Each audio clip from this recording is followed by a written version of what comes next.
I was in Birchwood on Dance Day with Mr. Derek Lyons. Derek Lyons. So, Derek, you're. Yes. I mean, you do ballroom a lot, don't you? I do ballroom a lot. But you're a big disco fan. I am. Same as me. Yes. Yes, Definitely. I know, tell me. So, what made you start in the first place?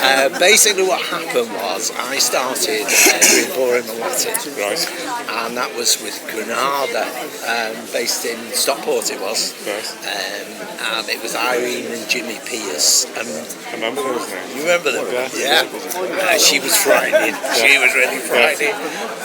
Basically, there was a little bit of disco between the ballroom and Latin. Right. And I fell in love with this little part of it. It's the beat, isn't it? It was. Yeah. And I just felt that a lot more. Yeah. And then because of that, I moved to Cadman's in Sale. Cadman's in Sale was doing Saturday Night Fever. Yeah. And it was at that time. I used to do shows there. Yeah. The Beautiful. Did demonstrations, Latin. Yeah. Used to do Latin shows there. Yeah. Jeff Morris and Betty Morris. Yeah, Jeff Morris. He had a place in Barrow.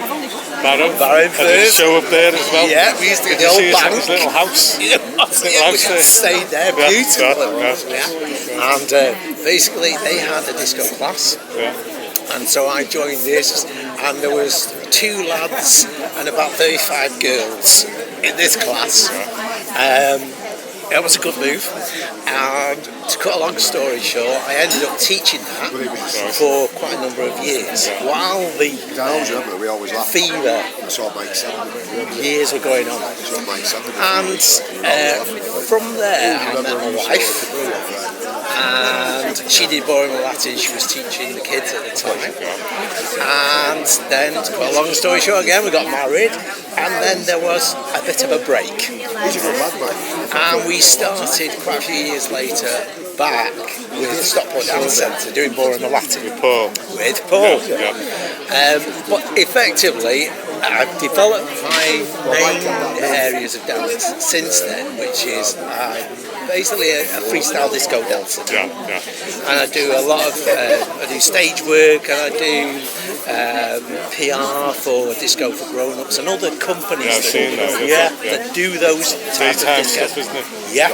And I'm classed as apparently a podium dancer. You won't believe it. I've done that in Ibiza. It's a coup. So basically, the girls go up and I go up. This person on the podium, and I pushed them off. I got up and did it. But we actually, the week I opened the studio was the week they released Night Fever. Was it?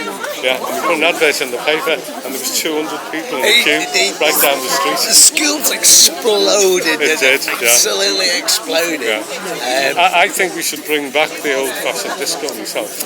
I think it would. I mean, at the moment, these pop-up discos, there'll be 1,000 people, and everybody thought it died. It certainly hasn't died. No, it hasn't. It's everywhere at the moment. I have great time with it. Well, I've done quite a few new dances to the old disco stuff. Yeah. And it's crazy. Yeah. It really is, because the beat's there. Certainly 70s and 80s was the golden years of that beat. And then into the 90s wasn't too bad, 2000s it tends to fall off a bit. Yeah. And people still love that 70s and 80s. So did you turn professional? No, I didn't turn professional. Basically, I developed my own career, and it became what I wanted to be was freestyle. Yeah. And so basically, turn it on the spot, and that's what I've managed to develop. I'm very happy doing that. Yeah. Still do all the routines. I teach disco. I teach ballroom and Latin. I love line dancing. That's another passion. I love the line dancing. It's not the end of the world. But basically, I see for a good few years, while everything's in place, I see disco. Yeah, still do it. Yeah, that's great. So, thank you very much, Derek. Yeah. Wave to the audience. See you soon, guys. And we'll now go and do our Irish jig.